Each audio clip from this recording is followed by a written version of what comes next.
Hello and welcome to the beginning of our new unit, acids and bases.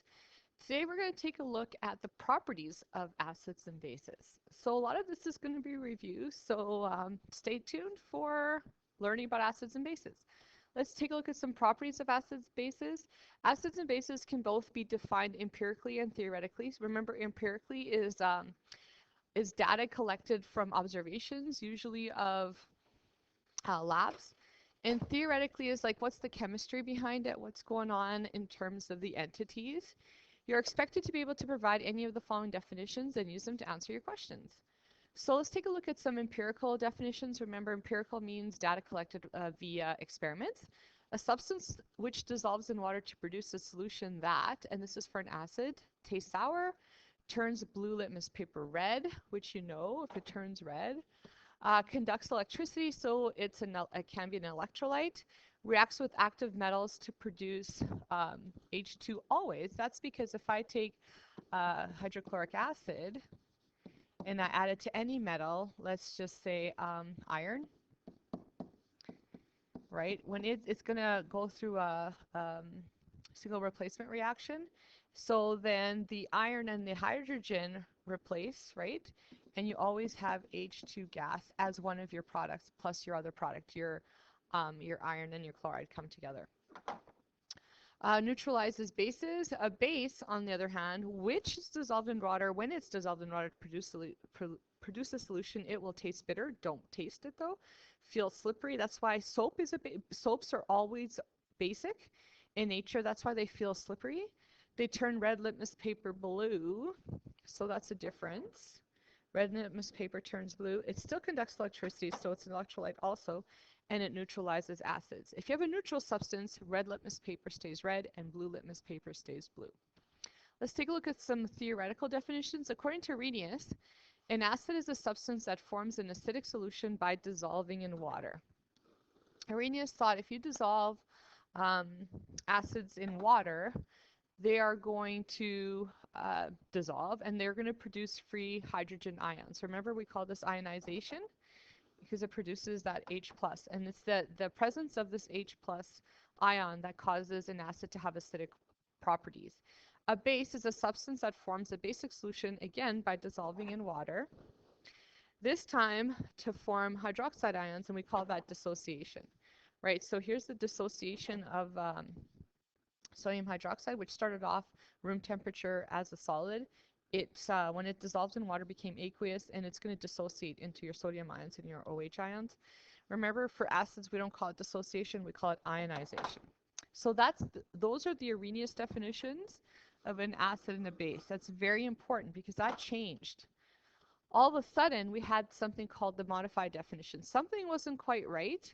Why? Because a substance like ammonia, which doesn't have OH in it, remember ammonia is NH3, it turned red litmus paper blue. It was a base. So something was up. Arrhenius had the right idea, but he didn't exactly have the right idea. So the modified definition says, acid is a species that forms an acidic solution by not dissolving in water, reacting with water. This is what's really important, the reacting with water. This time it doesn't form hydrogen ion. In fact, it forms hydronium ions. This is the new modified definition. It forms this hydronium ion. And it's the presence of the hydronium ion that causes acidic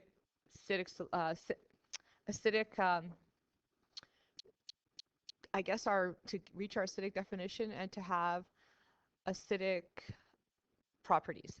Okay, that took a while, my goodness gracious. So what's going on here when you are reacting with water? When you are reacting with water, you have your HCl, it's going to react with the water. So what's happening here is this hydrogen is leaving the HCl and it's attaching itself to the water. With it, it brings the positive ion, okay? So if I ionize this, it's H plus Cl minus, right, kiddos? So if that hydrogen leaves and it goes to the H2O, we have H3, so we have an extra hydrogen plus that proton that came with us from this H+. And then our second entity, of course, is the Cl-. That doesn't change. But what changes is we have a reaction with the HCl and the water. Again, the hydrogen reacts with the water. It goes to the water, bonds with the H2O, bringing with it the positive proton, right? So a base is a species that forms a basic solution, again, by reacting with water, not dissolving in water, to produce hydroxide ions. Here's an example of the ammonia that I told you. This time it's going to react with the H2O.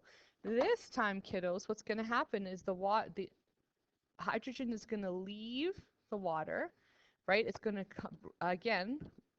bring with it a positive ion. Now, remember here we have for ammonia has a subscript of 3. With the ammonium ion, it has a subscript of 4 plus that positive charge that came with the hydrogen. You're left with the OH negative, right?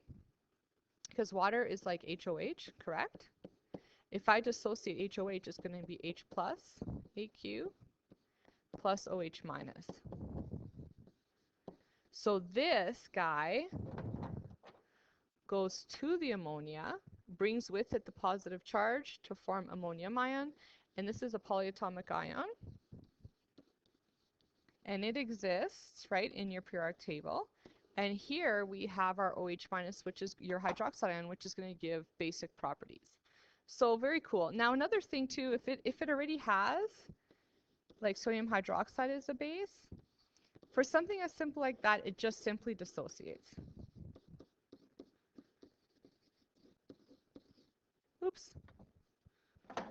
OH minus. You see more of a reaction with things like this that don't have OH in them.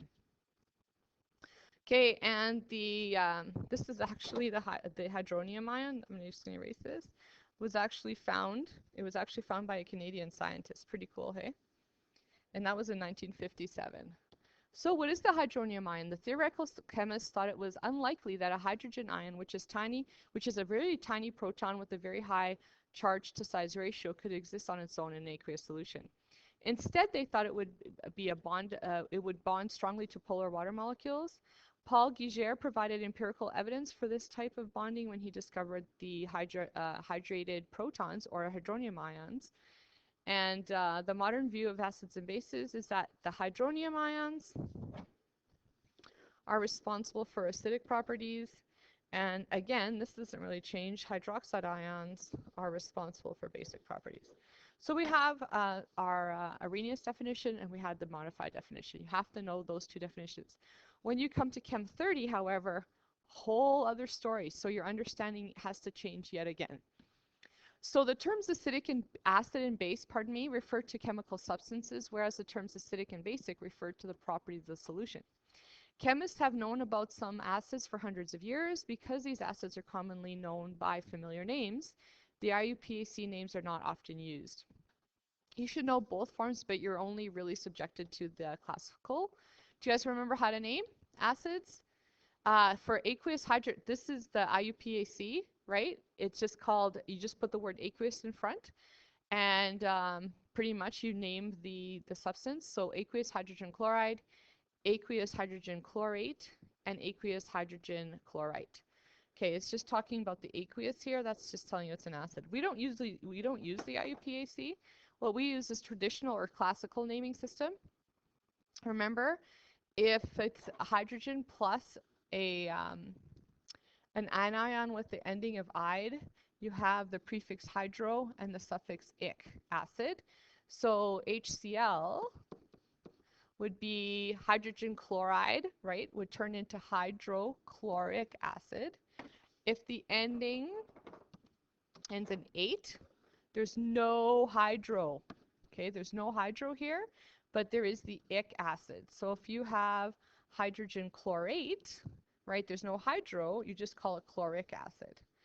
If it ends in ITE, right, there's no prefix, there's just the suffix OUS. So hydrogen chlorite, you just call it chlorous acid. And a couple of things you just kind of need to know for naming. It's kind of changes, it just changes. There's always exceptions, right? If an acid contains sulfur, you add a UR, so it's sulfuric acid, not sulfic acid. And acids that contain phosphorus, you add an OR, so it's phosphoric acid and not phosphoric acid. So here's some practice. You can pause the video and you can go ahead and try these out. So pause really quick and I'll give you the answers in 1 sec. Pause. Okay, welcome back. Here are the answers for all of these. I'll just throw them out there. Perchloric acid, hydrochlorous acid, nitrous acid, nitric acid, sulfuric acid, sulfurous acid, and phosphoric acid. These guys, you're not going to be tested, nor will you see these pretty much ever in high school. Okay, that's it for acids and bases, and we'll see you soon.